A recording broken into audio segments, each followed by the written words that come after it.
Hey guys, welcome to my channel. আমি মনোজ। এখন আমরা কথা বলবো হচ্ছে জিদ্দার আপডেট পাওয়া গিয়েছে থ্যাঙ্কস টু রূপমকে ক্রেডিট দিচ্ছি ভাই। রূপম ইউনিভার্সের রূপম ও কিছু এক্সক্লুসিভ আপডেট তুলে আনতে পেরেছে। আমার মনে হলো সেটাকে নিয়ে একটু খবর করা যাক। খুব আনন্দের খবর, যেটা দেখতে পেয়েছিলাম দুদিন আগে। তবে ভাগ্য ভালো হচ্ছে আমি এতদিন বাদে দেখেছি, যে কারণে কারণ মিমি চক্রবর্তীর যে আপডেটটা ছিল সেটা কাইন্ড অফ মানে সত্যি ছিল না, বা সেটা হয়নি সত্যি সত্যি। কারণ মিমি চক্রবর্তী জিদ্দাকে রিজেক্ট করবে এমন তো নয়। কিছু কারণবশত হয়তো মিমি চক্রবর্তী ওই সেটটাতে নেই। তো মিমি চক্রবর্তী কিন্তু জিদ্দার কোনো কেউ বলে বিপ্লবী, কেউ বলে ডাকাত, মানে জিৎ 58 আইটেম সঙ্গে নাচছেন না। কিন্তু এটা একটা আইটেম সং। জিদ্দার নিজে না থাকার কারণ, প্রথমত এটা ওর একটা খবর রিউমার্স উঠেছিল যে জিদ্দা নাকি থাকছে, জিদ্দা থাকছে না। এখন ফাইনালি যেটা শোনা যাচ্ছে সেটা হচ্ছে জিদ্দা থাকছে। জিদ্দার ওই হাতের ইনজুরি ছিল এবং ফাইনালি র্যাপ আপ হয়েছে।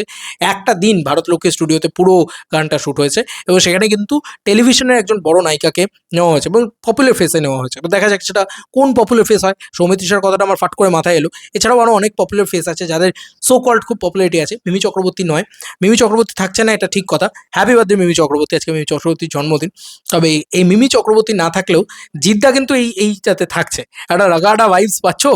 আর রাগাডা ওই ভাইবসটা এখানে আমরা কোথাও গিয়ে মনে হচ্ছে পাচ্ছি।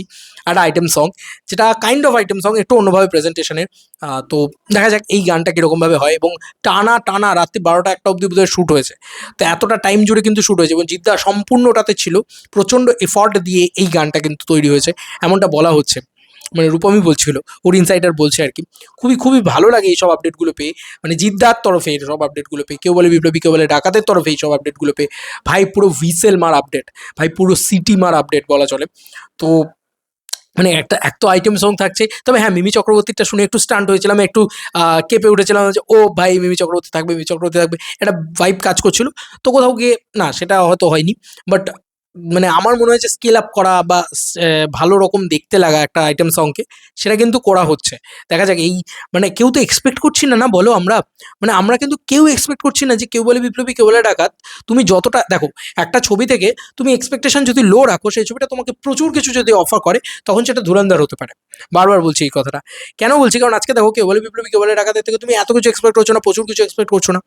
যে কারণেই তুমি কিন্তু স্টান্ট হচ্ছ, যে অবাক হচ্ছ যে ভাই ও মাই গুডনেস, ভাই এত ভালো অ্যাকশন, এত ভালো লুক অ্যান্ড ফিল, এত ভালো দেখতে। এই জায়গাগুলো তুমি অবাক হচ্ছ এবং তুমি ভাবছো আরে ভাই এই ছবির ভেতরে আইটেম সং, এটা তো আমরা এক্সপেক্ট করিনি। সবাই আমরা ভেবেছিলাম একটা প্যাট্রিয়টিক ছবি, কি আর হবে, আইটেম সং থাকবে কি থাকবে না। ফুল ব্লোন কমার্শিয়াল কিন্তু বানানো হচ্ছে, ঠিক আছে? এটাকে কিন্তু কোনোভাবে ওই প্যান প্যানে ঘ্যান ঘ্যানে ব্যাপার স্যাপারে রাখা হচ্ছে না। ফুল ব্লোন যাওয়া হচ্ছে কমার্শিয়াল, যাতে পাবলিক এনজয় করতে পারে, মাল্টিপ্লেক্সের অডিয়েন্সও খুশি হয় এবং সিঙ্গল স্ক্রিনের অডিয়েন্সও খুশি হয়, তাই না?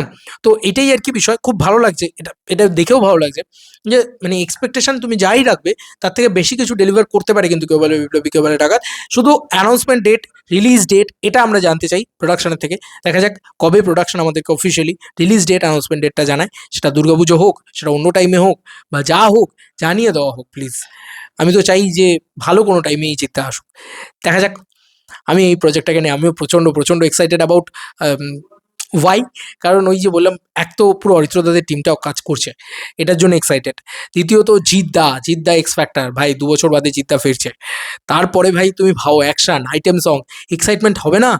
ভয়ানক এক্সাইটমেন্ট ভাই। জিদ্দার চেঙ্গিজরা মনেও আইটেম সং নেই, সেখানে যদি এটাতে যে আইটেম সং থাকে, প্রপার আইটেম সং, উফ মাই গুডনেস। জিদ্দার আইটেম সং মানেই কিন্তু যতই ঘুরি ও রোডাতে, মানে আমার এখনো মনে আছে। হয়তো ওই ভাইবসটা তুমি পাবে না, বা ওই সেম ওই টোনটা হয়তো পাবে না। বাট এইটুকু আমি বলতে পারি যে সেই আইটেম সংটা ভাইরাল হওয়ার মতন একটা জায়গায় কিন্তু থাকবে। কারণ সিঙ্গার, আর্টিস্ট, মিউজিক ডিরেক্টর সবাই কিন্তু খুব এক্সেবারকা রেখে, মানে একদম তাবড় যাকে বলা চলে।